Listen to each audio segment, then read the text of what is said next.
Okay, this is Awesome Elmo here, and we're gonna watch some high ranked matches. This show is called Royale TV with Cheese, where I commentate high ranked players from the Royale TV, which you can see in the app in Clash Royale. So you can see the next match I'm about to watch is Gabam versus Myrosia. Gabam is going for a Hog Rider approach. I'm not entirely sure why he's using this elixir battery here.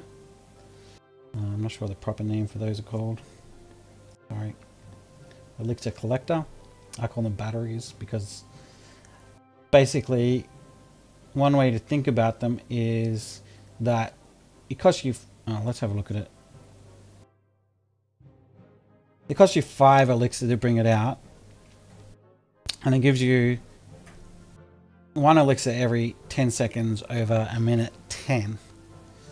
So you're basically getting 7 or 8, depending. I'm not exactly sure. Elixir back. So you're getting profit over time, but really what you're also doing is you're saying, I don't want to use this 5 elixir now. I'm going to invest that in the future. So basically you put down an elixir collector, you spend your 5 elixir, and then for the next minute you're getting approximately 20% more elixir, maybe 30%. Haven't done the maths on that. So that you can then put down a lot more in the future. So for instance, the next 20 seconds or so, it's building back up to full elixir. Then you go bang, bang, bang, and you can put down something like 20%, 30% more units than your opponent. So that's how that works. Sorry for that aside. So yeah, I'm not entirely sure how that works into this strategy. It's usually used with things like Golem. Or it can also be used with swarm decks. So in the last minute, you've built up 4 or 5 of these elixir batteries, and then you just go hut, hut, hut, hut, hut, and swarm them.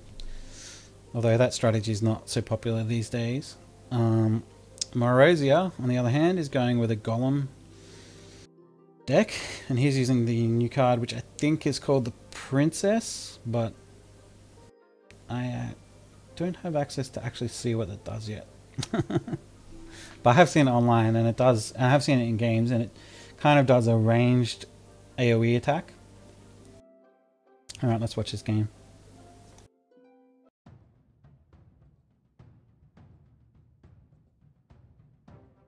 Okay. Both sides letting their elixir build up. Gabam pocketing some elixir. Myrosia putting a defensive tower, which, yeah, only in retrospect doesn't work out so well for him because Gabam's banking that elixir. Myrosia bringing out the Golem. Gabam with a dragon. Now, Gabam doesn't want to get too complacent because that Golem could mess up a tower. Fireballing the Princess. Golem's probably going to go down now, but not before doing a fair bit of damage.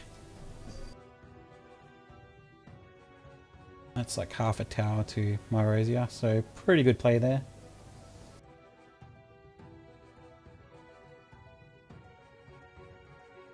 Two dragons.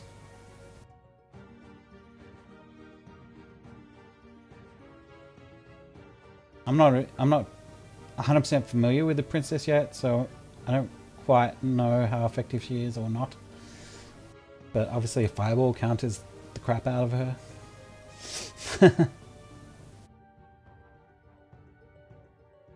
And that's a tower to Myrosia with a minute left to go.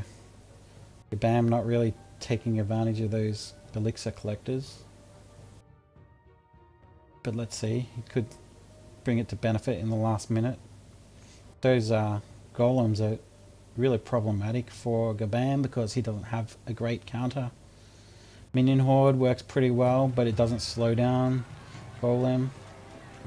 He doesn't have a tower. Often you'll see people will put a tower, like this Tesla tower, put that right in the middle of your base. The Golem has to go out of his way to attack the Tesla tower or an Inferno tower, and that can really mess him up. Oh, and there's a tower for Gaban, so we've got a match now.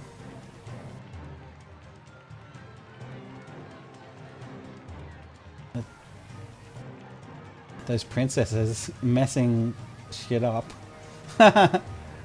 Wow. That's like the perfect placement of that princess. Just about. But here we go. This could be a problem for Morozia.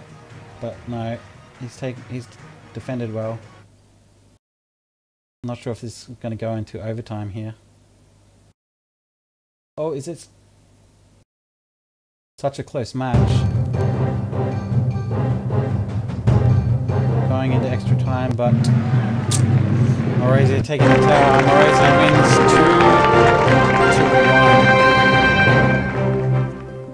2-1. Sorry, I'm having some audio issues here with the iPhone at the moment.